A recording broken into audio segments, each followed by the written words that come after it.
এই শ্রম কোডের মধ্য দিয়ে আমাদের দেশে কোনো স্থায়ী শ্রমিক থাকবে না। সমস্ত জায়গায় অস্থায়ী শ্রমিক, ক্যাজুয়াল শ্রমিক, ঠিকাদার শ্রমিক, কন্ট্রাক্টর শ্রমিক, তাদের দিয়ে কলকারখানা শিল্প পরিচালনা করতে হবে।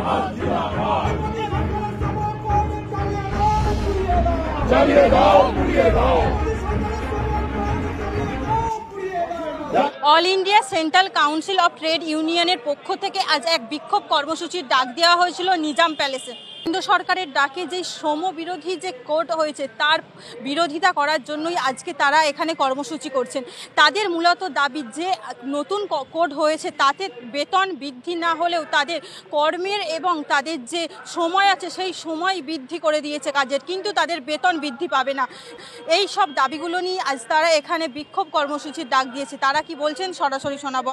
শ্রম কোডের উদ্দেশ্য হচ্ছে আদানি আম্বানিদের কাছে অবাধ পুঁজির পাহাড় গড়ে তুলবার জন্য তাদের ব্যবস্থা। শ্রম কোডের যে নতুন নতুন আইনগুলো লেখা হয়েছে তাতে সমস্ত জায়গায় শ্রমিকের অধিকার খর্ব, ট্রেড ইউনিয়নের অধিকার খর্ব শুধু নয়, সমস্ত জায়গাতে দেখবেন এই আক্রমণটা নেমেছে। শুধু 300 কারখানা বলে নয়, 8 ঘন্টা কাজকে 12 ঘন্টা কাজ করে দেওয়া হচ্ছে, মহিলারা কাজ করবেন কিনা রাত্রিবেলা এই সমস্ত কিছুকে বন্ধ করে দেওয়া হচ্ছে। মানে এই আক্রমণটা নেমেছে, এটা একটা দিক। দ্বিতীয় দিক হচ্ছে যে আমাদের রাজ্যেও আপনারা দেখতে পারবেন যে মমতা ব্যানার্জি সরকার বলেছে আমরা শ্রম কোড মানি না। শ্রম কোড যদি না মানেন তাহলে বিধানসভায় কেন বিল আনছেন না? বিধানসভায় বিল আনা হোক এই শ্রম কোডের বিরুদ্ধে। কেরালা তো নিয়েছে, কেরালা যদি নিতে পারে তাহলে আপনারা কেন বিধানসভায় বিলটা আনছেন না? 1, 2 হচ্ছে মর্মবস্তুতে দেখতে পাবেন বহু জায়গাতে আজকে আইএনটিটিউসির নামে তৃণমূল কংগ্রেস দল বহু জায়গায় বিরোধী ট্রেড ইউনিয়নের কণ্ঠস্বরকে স্তব্ধ করবার জন্য শ্রম কোডের মর্মবস্তুকেই তারা কলকারখানাগুলোতে কাজ করছে। আমরা স্বাভাবিকভাবে মূলত বিজেপি সরকারের এই শ্রম কোডের বিরুদ্ধে তো দাঁড়িয়েছি, ভারতবর্ষের সমস্ত শ্রমজীবী মানুষ দাঁড়িয়েছে, সেন্ট্রাল ট্রেড ইউনিয়ন দাঁড়িয়েছে, শুধুমাত্র বিজেপির শ্রমিক সংগঠন বিএমএস বাদ দিয়ে বাকি সমস্ত জায়গাতে আমরা এই রাজ্যেতেও যাতে না কার্যকরী করা যায়, কার্যকরী না হয় তার জন্য আমরা তীব্রতর আন্দোলন গড়ে তুলব। আগামীকাল এরই পরিপ্রেক্ষিতে দেখবেন রানী রাসমণি রোডে 10,000 লোকের সমাবেশ, সংযুক্ত কিষাণ মোর্চা এবং কেন্দ্রীয় ট্রেড ইউনিয়ন। সেখানে প্রথম স্লোগানটাই হচ্ছে শ্রম কোড বাতিল করো। তা না হলে হাত শক্তিশালী করছে মোদী সরকার। আমাদের দেশের আম্বানি, আদানি, আমাদের দেশের কর্পোরেট, তারা আমাদের দেশের শিল্প ব্যবস্থাকে পরিচালনা করবে। তার জন্যই এই শ্রম কোড হচ্ছে কথা যে আমাদের দেশের সম্পদ তৈরি করে শ্রমজীবী মানুষ।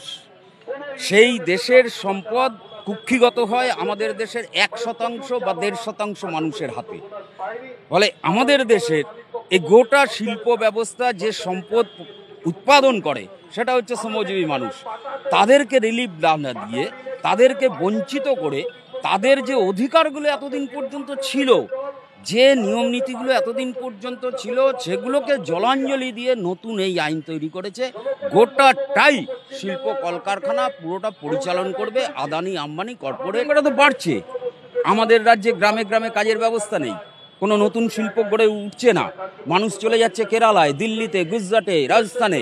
কেউ জরির কাজ করছে, কেউ সোনার কাজ করছে, কেউ নির্মাণ শ্রমিক, তার কেউ কেরালাতে চলে যাচ্ছে। সেখানে যেহেতু ওয়েস্টটা অনেক বেশি, দিন মজুরের অনেক সংখ্যা বেশি, সেখানে চলে যাচ্ছে 600 টাকা মজুরিতে কাজ করছে। সেখানে কৃষিজীবী মানুষ হিসেবে কাজ করছে। অন্য জায়গায় নির্মাণ শ্রমিক, মুর্শিদাবাদ থেকে দেখুন না, গোটা দিল্লিতে, নয়ডায় ভরে গিয়েছে। গুজরাটে যান, সেখানে জরির শিল্প করছে। ব্যাঙ্গালোরে যান, সেখানে ওই আপনার পালসের কাজ করছে। সমস্ত আমাদের রাজ্য থেকে প্রচুর শ্রমিক। এরকম রাজ্যে রাজ্যে যত শিল্প কল কারখানা থাকবে না, তত বেশি শ্রমিক বাইরে চলে যাবে, দেশে বিদেশে বিভিন্ন জায়গায় যাবে। তাদের কোনো স্ট্যাটুটরি বেনিফিট থাকবে না, সামাজিক সুরক্ষা তাদের থাকবে না। বড় বড় কথা লেবার কোডে বলা আছে, অথচ এই যে দেশের নতুন নতুন শিল্প গড়ে তোলা দরকার, তার কোনো উদ্যোগ এই রাজ্যের সরকার নিচ্ছে না, কেন্দ্রের সরকার নিচ্ছে না। ফলে শ্রমিক বঞ্চনা আমাদের দেশে ছিল এবং সেটাকে আরও বাড়িয়ে দেওয়া হচ্ছে প্রভূত পরিমাণে। গোটা শিল্প ব্যবস্থাকে আমাদের দেশের এই কর্পোরেটদের স্বার্থে পরিচালিত হবে। আর যারা কাজ পাবে না তারা রাস্তা সস্তায় সুলভ শ্রমিক যাতে পাওয়া যায় তার ব্যবস্থা করছে। অর্থাৎ মানুষ কাজ পাবে না, মানুষ খেতে পাবে না, যা কাজ দেবে, যা বেতন দেবে তাতেই আমরা কারখানায় কাজ করব, এই একটা ব্যবস্থা পরিচালিত করতে চাই। বড় কথা कि आगे 100 শ্রমিক যেখানে ছিল তখন ছাঁটাই করতে কোর্ট থেকে অর্ডার নিতে হতো। এখন 300 অবধি যেখানে শ্রমিক থাকবে ওইখানেও ছাঁটাই করতে কোনো পারমিশন লাগবে না, কোর্টে অর্ডার লাগবে না, ছাঁটনির সুবিধা হলো। সেকেন্ড যে আছে कि काजे घंटा कारखानाए এখন 8 জায়গা 12 ঘন্টা কাজ করা প্রভিজন আছে, আর দোকানে ও প্রতিষ্ঠানে এখন কাজ করতে হবে 10 ঘন্টা। থার্ড, কাজে কোনো নিরাপত্তা থাকবে না, कोई सुरक्षा नहीं रहेगा, फिक्स टर्म काज है, आओ सनम जाओ सनम। चौथा कि ये जो अभी बोल रहे हैं कि सर में बजैते, हमको गर्व है भारत के श्रम शक्ति पर, लेकिन असली बात क्या है कि श्रमिकों का शोषण का नया और दासत्व में ले जाने का नया एजेंडा है लेबर कोड।